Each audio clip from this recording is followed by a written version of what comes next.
I'm going to see if I can improve my overall ball speed and carry distances with a 7-iron in just 10 minutes. I'm going to take myself through a lesson, so in essence, I'm going to coach myself to try and improve. I've played quite a bit of golf recently, and what I've noticed is my quality of strike and the compression I'm getting on the ball has really dropped off.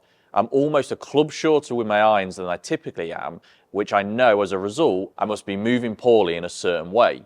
So what I'm going to do, I'm going to hit 10 shots with a 7-iron as normal, no swing thoughts, see what the numbers come out as. Then I'm going to go on the force plates, self-analyse my swing, work on it with a few rehearsals, 10 more, and see how much change we can make.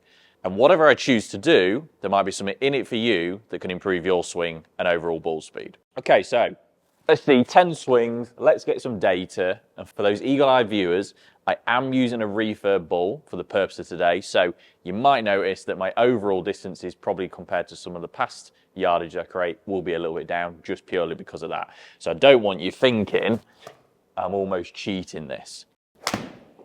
So straight away, not a quality strike, I can feel that miss hit.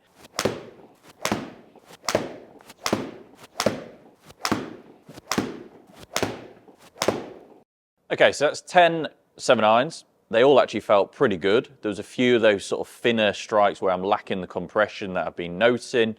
Ball speed is obviously a little bit down, a little bit of a difference between the high and low, which we'd expect that to be a bit tighter, which will only come from the quality of strike. Averaging 123 mile an hour ball speed, that's really low for a 7-iron for me. Obviously the ball's playing a little bit of a roll there, but you can also see I've got a high of 126. So if I can get that ball speed up to 126 to 128 consistently with this ball, I'm going to start hitting my numbers of at least 180 carry. So at the moment, we're down to an average of 173 carry with a high of 178. Again, we've got to take the ball into play, but I would expect a 180 carry with the club and ball, and that's what we're going to be working towards. So let's have a look what's going on, and we'll start getting to work.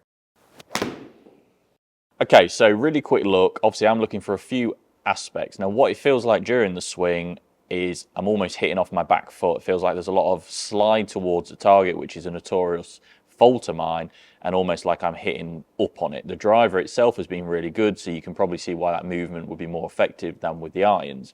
So first thing I'm going to look at is just the pressure movement. As we can see, top of mid backswing, 80% of pressure to my right. By the time I top backswing, you can see how I've maintained that a little bit too long, so I'm almost keeping too much pressure to the right, and then I'm starting to shift down, which I do pretty well and get plenty of pressure into the lead side. But the key thing that I'm looking at here is the blue dot on the left. That's drifting towards the outside of the foot, so that shows me I'm pushing, or let's say moving laterally too much and sliding rather than pushing back and rotating. So I'm losing a lot of space and room, and I'm not able to squeeze that ball from a conventional sense. And then when we look at my 3D forces and my vertical force in particular, you can see how I'm creating vertical force early in the downswing, but I'm only getting 134% of my body weight, which I would expect a minimum of 150. That will be because I'm moving too far to the left and not pushing vertically out the ground.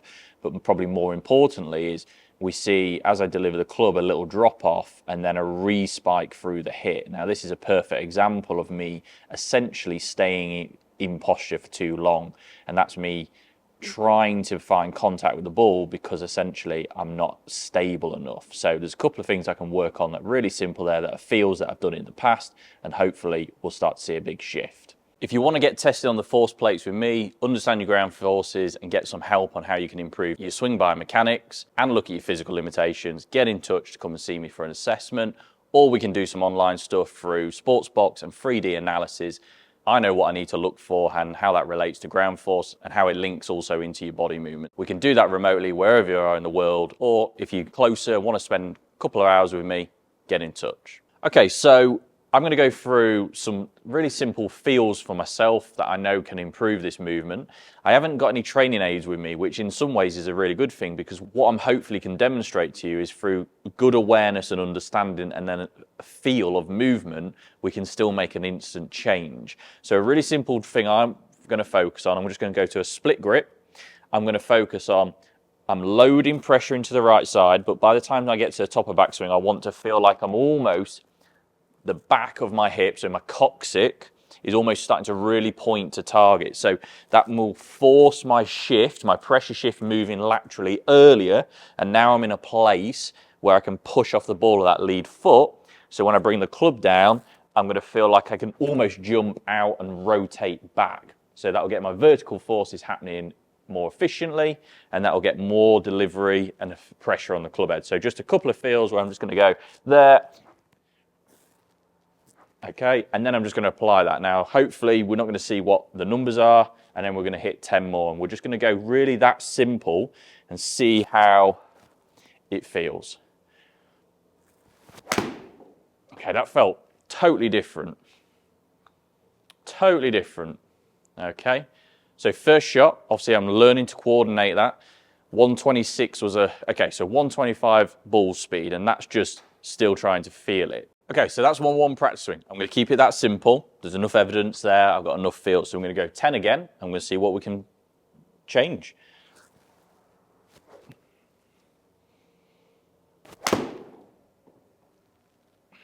It's a really powerful strike, nice powerful move. Felt like I had loads of room through the hit. Wow. Okay, so 130 ball speed there. 4 mile an hour more. First shot, and that's just by changing my ground forces. The timing and the sequence of the movement, that's quite staggering in its own right, really. I felt a little bit late on that. Didn't feel as good as the last one, but it still felt solid. Yeah, 129. So this is starting to get back up to my numbers that I know is where I'm at, or should be at.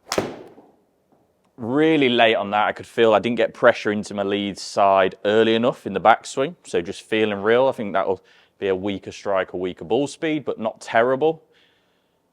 Bizarre, that's 131, my highest. That might be because I've got a little bit of a pull, but again, even if it felt a little bit clean, because of my delivery and that movement, naturally I'm getting more out of the club head. And so my miss hits are clearly more efficient all of a sudden. A little bit pulley, and I can feel that now, because again, if I'm sliding, even though visually it doesn't look like a massive slide, but if I'm sliding, that's getting the club underneath me and allowing me to keep my path and my face a bit more neutral. If I take that same delivery, but now I'm moving out, naturally I'm just pulling it slightly. So I've just got to feel with that move like I'm extending a bit more down the target line just to help neutralize that movement.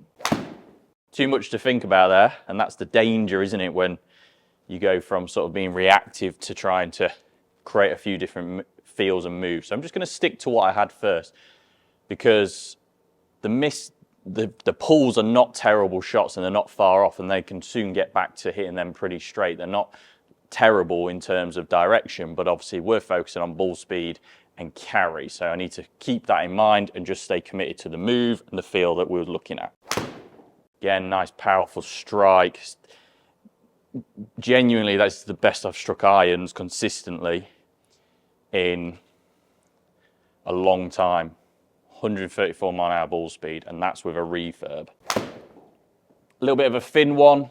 Definitely felt like I didn't get my verticals there, but again, nowhere near as bad as what it's been, and that's why I'm still getting plenty of distance out of it. Just lost that feel, I can tell. I need to just rehearse it again. That was a bit thin, a bit weak, a bit lazy. So remember, I've got to get that lateral pressure early enough to be able to push vertically and back out the ground. That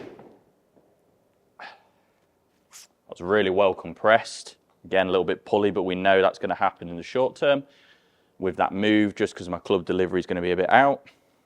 132 ball speed, such a big difference.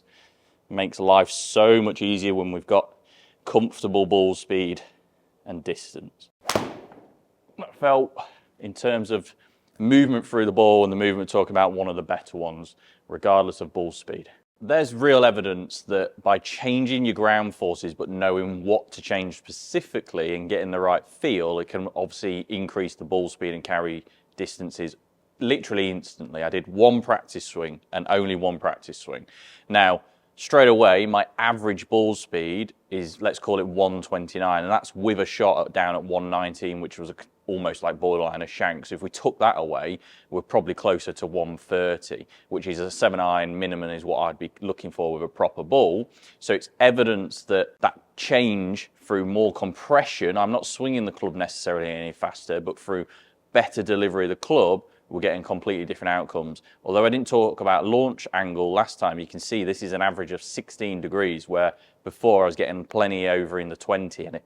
So you can tell that's getting that compression, that slight de-loft, that angle of attack in a more effective place. And then obviously finally, that carry distance is nearly 10 yards further or 10 yards higher. And again, that's with one hit down at a 168. So we take that away and comfortably more like closer to 184. So which is a carry distance when I'm swinging at my best in the summer, in season, I would expect. So hopefully that is evidence that you've got to be careful if you're mishitting it or you're not getting your strike that you want, and you don't just go looking for club positions or trying to search or trying to change your impact with hands and awareness. If you know some ground reaction forces, then you know what you can change instantly and get back on track, because technically it's already in there because you've done it before. So obviously that movement drill's specific to me because I know what I need to work on. And if you know what your limitation with certain ground forces, is that vertical, is that side to side, or is that rotational, and you need some better assistance on what ground force drills specifically to work on, you can use my online golf performance app here. They'll help you target your practice more effectively.